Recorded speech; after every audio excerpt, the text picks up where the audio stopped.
And this verse underscores a pivotal Vedanta concept, the differentiation between the eternal absolute reality, or Brahman, and the transient changing world. Um, Brahman is deemed the sole eternal entity, the unchanging, omnipresent truth underlying all existence. Everything else, the material world we perceive, including our emotions, thoughts, experiences, and bodies, is transient and in constant flux. The verse prompts individuals to comprehend the ephemeral nature of the physical world and focus on the eternal Brahman. And this understanding is essential, and that for spiritual growth and liberation from the cycle of birth and death. And however, it demands profound spiritual maturity and intellectual discernment, as it challenges our routine identification with the fleeting physical world and encourages identification with the absolute, unchanging reality, which is Brahman.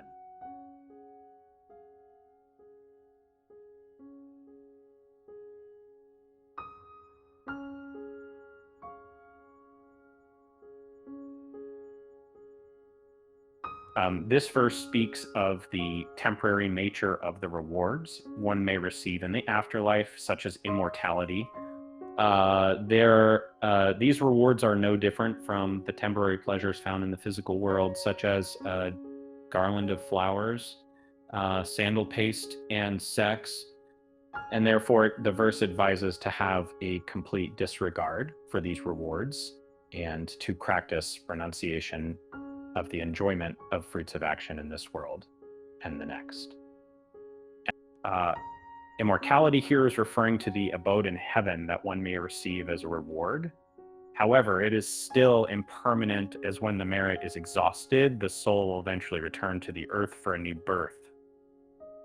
Renunciation is the second sadhana, as without it, the practice of the third one is not possible. In this verse, the author is emphasizing the importance of renunciation as a spiritual practice, as all rewards, even those in the afterlife, are temporary and will eventually end. Renunciation is the only way to free oneself from the cycle of birth and death.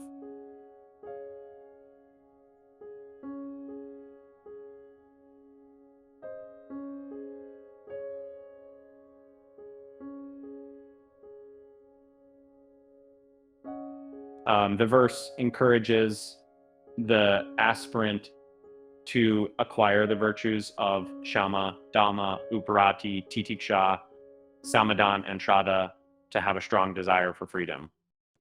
Specifically, Shama is the restraining of the outgoing mental propensities, Dhamma is the restraining of the external sense organs, Uparati is withdrawing of the self, Titiksha is forbearance, Samadhan is self-settledness.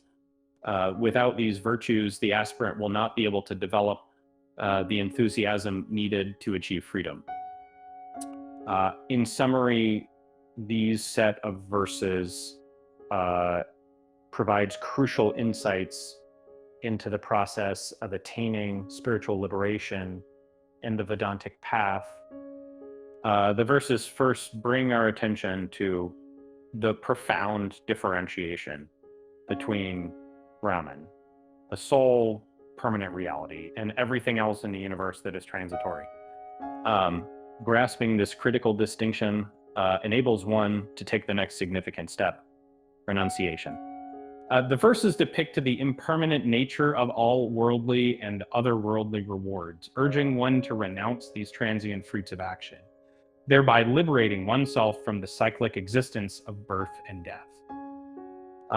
Moreover, the virtues of Shama, Dhamma, Uparati, Titiksha, Samadhan, and Shraddha are highlighted as essential qualities an aspirant should nurture. Shama and Dhamma signify restraining the internal mental propensities and external sense organs, respectively.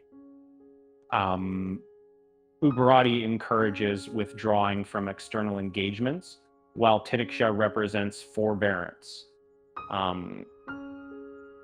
And Samadhan points towards a state of being settled in oneself, and Shraddha embodies faith. Cultivating these virtues fosters the necessary enthusiasm and determination to earnestly strive towards achieving spiritual liberation